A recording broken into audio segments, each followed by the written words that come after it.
ఎవరైనా వచ్చి కోట్లు వేసుకుని నెత్తిన టోపులు పెట్టుకుని వజ్రమే చేతులు పెట్టి మీకు చెప్పారనుకోండి మీ దేవుడు మా దేవుడు ఒకడే అని, దొంగ నోటు అని మీకు లోపల గంట పుట్టాలి.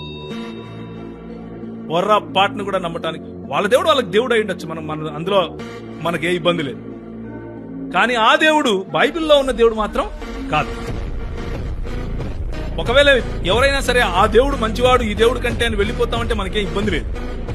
కానీ ఆ దేవుడు ఈ దేవుడు ఒకడే అంటే మాత్రం ఒప్పుకునేది లేదు.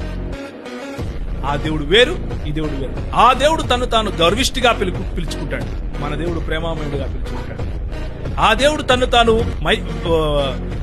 మోసగానిగా పిలుచుకుంటాడు. ఆయన అంటాడు ఓ మకర్ అల్లాహు వల్లాహు ఖైరుల్ మాకరీన్ అంటాడు. అంటే మోసపుచ్చే వాళ్ళలో అత్యంత మేటంటే అల్లా.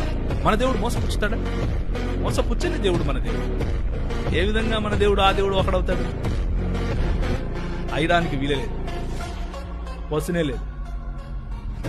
మన దేవుడు స్త్రీలకు స్వాతంత్రం ఇస్తాడు. మన దేవుడు స్త్రీలను గౌరవిస్తాడు, స్త్రీలను ప్రేమిస్తాడు, స్త్రీలను సమానముగా సృష్టించాడు. పురుషునికి స్త్రీకి ఎలాంటి విషయంలోనూ అన్ని విషయాల్లోనూ సమానత్వం ఇచ్చాడు. ఆ దేవుడు నరకములో అత్యధిక శాతం స్త్రీలే ఉంటారు అని చెప్పాడు. ఏ విధంగా ఈ దేవుడు ఆ దేవుడు ఒకడవుతాడు? ఏమంటారు? మన దేవుడు రంగు రుచి, ఇంతవరకు అమ్మాయి పాట పాడింది, మల్లపాడు ఆ పాట ఏమన్నాడు? మతం లేదు, కులం లేదు, అందరూ పాపులే, అందరూ పాపం చేసి దేవుడిచ్చు దేనికి గ్లోరీ మహిమకు దూరం అయిపోయారు అని బైబిల్ చెప్తా ఉంది. కానీ ఆ దేవుడు ఏం చెప్తాడు? నల్లోడు సైతాను అంటాడు, తెల్లోడు మంచోడు అంటాడు. ఆ దేవుడికి ఈ దేవుడికి అసలు పోలుకుందా? ఏం మాట్లాడుతున్నారు మీరు? అర్థమవుతుందా? మన బైబిల్ చెప్పే దేవునితో పోలినటువంటి దేవుడు ఆ పుస్తకాలలో లేదు.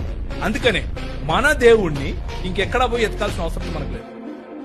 66 పుస్తకాలు ఉన్నటువంటి బైబిల్ గ్రంథంలో చూసుకుంటే చాలు.